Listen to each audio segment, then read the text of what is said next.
With the brand new release of Warzone 3, a lot of people are wondering where the future of this game is going to go. I had a tweet out there and I was comparing, because I just like comparing games for no apparent reason, where I actually compared Warzone 3 at its release to a game like Fortnite. Had some great responses and discussion, by the way, of these groundbreaking games, and of course comparing their peaks. It was wild to see. With Warzone 3 released, it was a huge time. A lot of people seemingly had great reviews of the game. The time of this screenshot was actually a day before LEGO Fortnite released, and it was several days after the OG Fortnite had ended and the Big Bang event.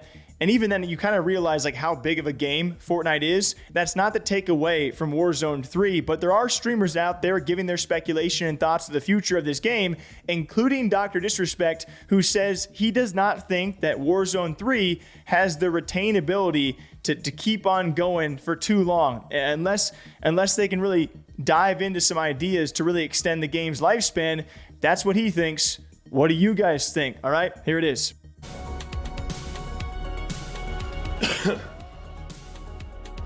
You see, here's the thing that Warzone's gonna, like, in Call of Duty's gonna run into, you know, is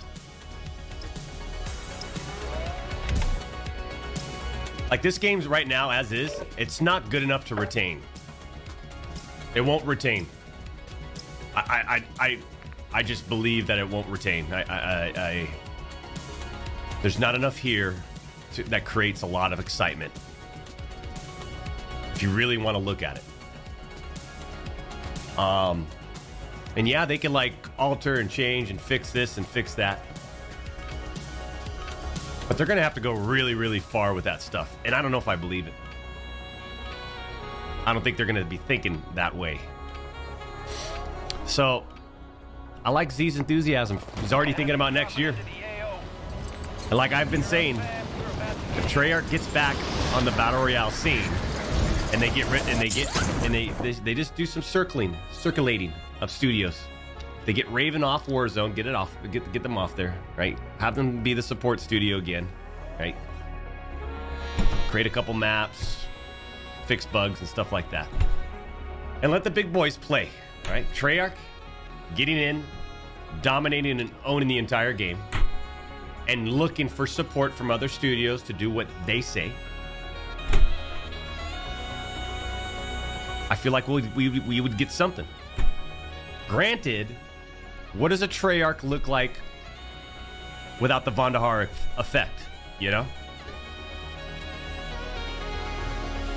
How much impact did David Vandahar have over the entire process, and like how much was his touch? How much of it was his touch? You know? Let's get it, baby. His say, oh, big one right here. His direction. I don't know. I always felt like it was pretty prominent, you know?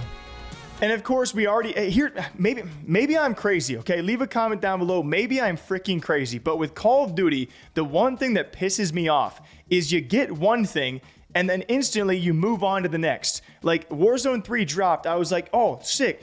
Maybe I should play. Can I get a team? And like a day or so later, all of a sudden people are like, yo, Verdansk's coming in 2024. And I'm like, but I haven't had a chance to even enjoy and sit down with this yet. And we're already talking about the next thing, trying to get excited about that. Am I crazy for having that thought process? I'm totally willing to accept that I am, but it kind of just made me angry for no reason. And then Doc talks about the fact that he wants Treyarch back in the picture, which they should be coming back in the loop, move Raven to the side to be more of a support team. And Doc knows a bit more about that given his history with map design and of course with Call of Duty and maps and such in his past than I do. I wish he would have spoken a bit more in depth, because when it comes to studio side, I don't know how they really interact behind the scenes, but that is what he wants for the future of Warzone 3, but doesn't see this title lasting too long. I don't think I'm really of any kind of note to speak what I think about Warzone 3. Like, it seems like a pretty positive response so far. It seems competitions will hopefully be kicking up here and there, so the streamers will stay active.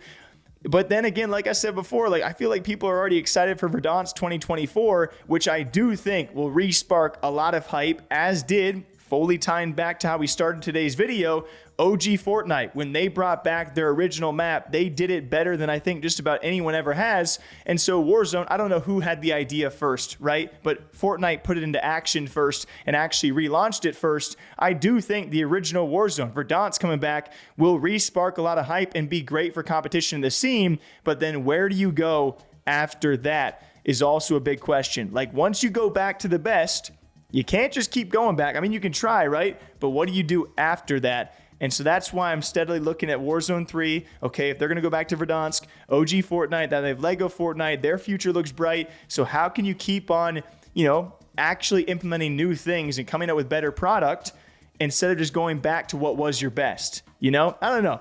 Maybe I've had too much coffee today. What do you guys think about Doc's thoughts on Warzone 3? What do you think about Warzone 3 and MW3? Till next time, though, drink up. All right, thanks to Buff for being here, guys. A little caffeinated beverage. I'm going to go drink some coffee and water as well, and I'll see you guys back here for the next video. Take care.